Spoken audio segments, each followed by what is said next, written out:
Kwigenekerezo rya 2025 Munyonyo umwaka wa 2016 ishirahamwe gishinze guteza imbere ineza y'ingo n'imiryango ABUBF mu mfunyafunyo ryarahimbaje isabukuru y'imyaka 25 rimaze rirangura ivyo gishinze.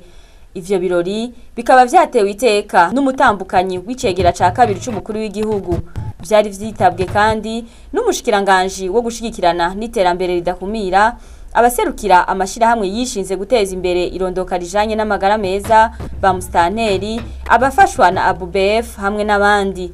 Mwijambo ryiwe urongoye ABUBF muganga Sabina Ntakarutimana yamenyesheje ko iryo shirahamwe ryateye imbere muri iyo myaka 25 ngo hararanguwe ibitari bike, ngo ku mwaka abitura ibigo vya ABUBF bagera ku bihumbi 144. Abo rero babafasha mu vyerekeranye n'irondoka rijanye n'amagara meza biciye mu kwipimisha umugera wa sida, gutandukanya imvyaro, gukingira abana bavuka ku bavyeyi banduye, guhimiriza ugwaruka n'ibindi. Ivyo rero bikaba vyemezwa n'umunyamabanga nshingwabikorwa muri ico kigo ca ABUBF. Shirahamwe ryateye imbere hanyuma bikaboneka, dukorera mu ntara 9, mu ntara ya Bujumbura, Ingozi, mu Kirundo, Igitega, Kayanza, Muyinga na Rumonge.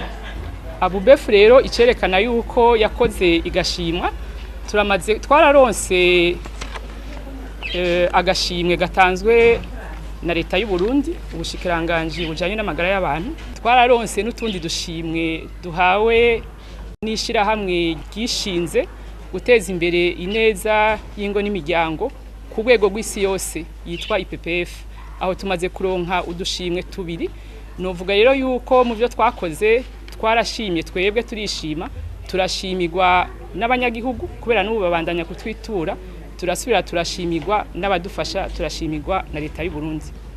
Mwijambo rijanye n'uwo munsi, umutambukanyi w'icegera ca kabiri c'umukuru w'igihugu yarakeje ishirahamwe ABUBF ku bikorwa rimaze kurangura.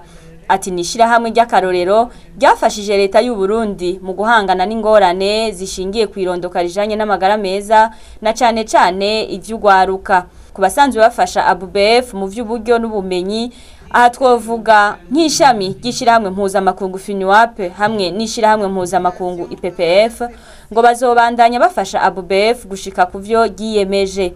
Abafashwa na ABUBF nabo nyene bakaba bashima ico iryo shirahamwe ryabafashije.